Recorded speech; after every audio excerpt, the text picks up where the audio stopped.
of Chabad. Again, Yeah. I'm always appreciative of my learning from people, especially there's a lot of people from Chabad on YouTube doing various type of presentations. We can listen to Chabad as they are Yehudim, they're tzaddikim Yahudi, olam. yeah. The important thing is, though, if you are already in this tradition, if you're already in this ancient tradition, why trade it to be Chochmei Umat Olam following Rabbi Menachem Schneerson instead? Why would you trade that? Just um, just listen to everything else that Chabad has got to say, and don't trade that position, because this is a good, valuable position. You wouldn't want to trade that. But also, I want to say one more thing before I close for the day, and that's when remembering that we do always have to look at ourselves, and not blame the other for being the evil, the evil bloodline or something like that. We need to look at ourselves and remember that the word, this is actually relevant to one of my previous videos on Gog. Remember, the name Gog is given in the Bible only in three places. It's given as the name of the descendant of Prophet Joel, and it's also given in Ezekiel chapter 38 and 39, and that's it. Gog is not mentioned anywhere else. But he was this is not a coincidence. The reason why it's like that is for us to remember that Gog is given as an archetype of somebody who descends from the prophets of Israel. And if you look away and pretend that you are not needing to look at needing to look at yourself because, hey, I've got the seed of Israel in me, I'm perfect, I'm wonderful, you can become Gog. So this Mamzer and Shtuk sort of identity here, be careful. Be careful if you are from that, because your descendants one day, you are essentially, aiming to be Gog. He doesn't come from anywhere else. He comes from those lost sheep of children of Israel. And in the future, will turn against everybody and decide that they will become, this little gray area will become the center of the universe.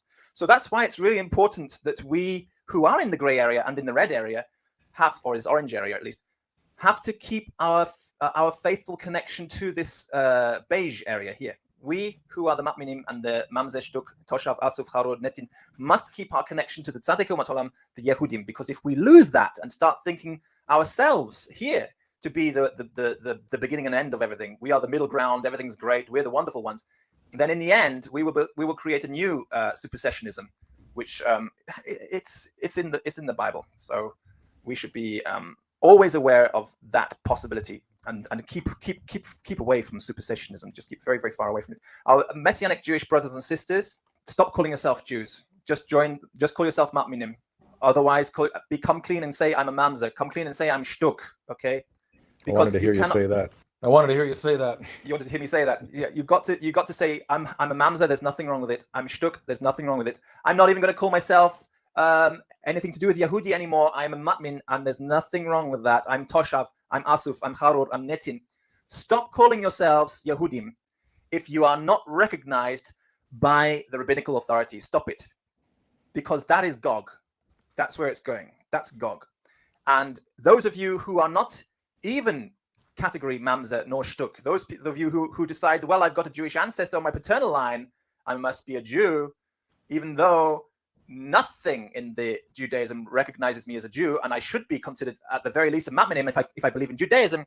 If you start saying that you're Jews when you're not, then you are the synagogue of Satan. So our Messianic Jewish brothers and sisters who are genuine Jews from Jewish parents, go back to Judaism and study with the Yehudim. Go to the synagogue and say, okay, I'm come to make teshuvah. I want to know more about this Messiah that Red Judaism is talking about. Tell me more about Matat. I want to know who he is. I want to know who Yinon is. I want to know who Yanin is. I want to know who is our righteous Messiah. Read Eliyahu Soloveitchik. Eliyahu Soloveitchik is a Maimonidean. For those who want to just have a straightforward rationalistic approach and say, well, Jesus was just not... Kind of like the Vilna Gaon. Yeah, Vilna Gaon sort of position. So the Vilna Gaon position is that Jesus was not the righteous Messiah who appeared to be a human being, but Jesus of Nazareth was actually just a human rabbi conceived by parents in a normal way, and he had brothers and sisters, and he was a great rabbi, and we can also we see him as Messiah because the Messiah's spirit was in him. This is a kosher view. This is acceptable. I think most Messianic Jews are beyond that. Oh, absolutely. But they misinterpret it, and because I think they've already burned a bridge if they don't do what you've just said. It's a bridge back. But that's right. If they can either go back and say, okay, I accept Jesus as just a rabbi, and the Messiah was a spirit inside them, go and join a Sephardic synagogue or a Maimonidean synagogue, and you can learn about and you can pick up Elijah Soloveitchik's book and you can study that way. Or say, no, I want to know more about the divine Messiah, and go to a Kabbalistic school, go to a Hasidic synagogue and say, I want to become a Baal Tshuva, I want to become a Hasidic Jew, and do it that way. And if that's too much for you, then stop calling yourself a Jew. Stop calling yourself a Jew, call yourself Ma'min, just a believer. And that is acceptable position. The Chazal have given you this option. They gave you this route when they put together the New Testament for you in the end of the first century. And it was the Chazal who did that. It was not Jewish Christians who did that. It was Jews who did that. Regular Jews who were not Jewish Christians. So, but they decided that this was the best thing to do to help people like that. So there's your options. If you're a mamzer, say I'm a mamzer, I'm a shtuk. My yichus is this. Come clean about your yichus. If you don't know what yichus is, go and find out about your yichus. If you turn out that you're a higher yichus than the mamzer or shtuk, then you've got to go back and be the light of the nations. You've got to go to the priesthood. You've got to go to them, and you've got to keep the oracles of God. You've got to do it the right way. Alternatively, if it turns out that you're mamzer status, then stay here and don't presume to call yourself higher than them, because that's the root of Gog. That's where Gog comes. Gog comes that way. Don't presume to go that way. That's what happens if you want to become Gog. Or you can just say, well, I'm happy to just be a believer. I don't have to be Yehudi, and stop calling yourself Yehudi. Just stop it. Just stop it. So that's my advice on that. And I think it was necessary to say. So I know I'm going to have upset a few people if they're listening, but I think many of these people, even though they've written books on it, they've done books on Chabad, and they maybe have mentioned a few of these names we've mentioned, Soloveitchik and various others, but they really don't understand it. They don't understand something that you've just presented here today, this big picture.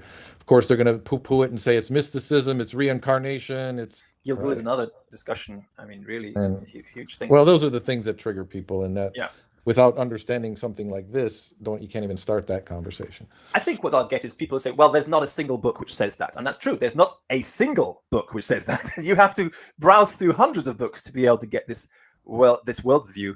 And it's in the minds of Hasidic Jews, but it's not something, and and I've spoken about it so many times. It's only because I was trying to explain it to somebody who didn't have that worldview that I realized this is probably a good thing that I should share with people. And having done this presentation, I'm quite happy that I did, because I realized, yeah, this is quite an important thing. It looks like it's something which we should have shared. Okay, well, I hope that people found that useful. Thank you for joining me, Faznab, and thank you, Yuri, although he's not here right now. And I'll just go through those last comments, which we had. A couple of shaloms from different people. We had a shalom from Heidi Conde, who asked a question about ablution before prayers, and Israel Kehelevansov answered that. Thank you for answering that question. That's the correct answer. And there was a question. Oh, we have a shalom from Eliab as well, saying shalom. Thank you for coming along and saying, oh, I see you watch regularly, and it's nice that you send your greeting. Thank you. There was a question about whether comments are not appearing on time, but I don't know if we've solved that now. So that's it. So I hope you found it useful. This is really the scheme to get into your heads, and you'll really understand so much more once this is clear. It's not too complicated with this scheme. So just join if you want this file. I'm going to upload it right now in the Discord group, and you'll be able to download that. I'll put it into the required reading section, and you'll be able to download this image and just stare at it and revise it again and again until you really have it clear and solid in your heads. And it'll really help understand where things are going. I did have a message. I missed it. It was a private chat from Mr. Saul, who says, I come in peace. And unfortunately, I've missed him, so he's gone now. So thank you very much for your well-wishing there. God bless you. Shalom to Mr. Saul. Shalom. And having a nice day today. We wish you the best, Joe. Thank you so much. God bless you all. Take care. Shabbat shalom. If you are sympathetic, of course, to the cause, hit the notification bell, like and subscribe, or even join our channel, and you can study our website as well. If you have any questions, you can also join our Discord. Shabbat shalom. Bye-bye. Bye-bye.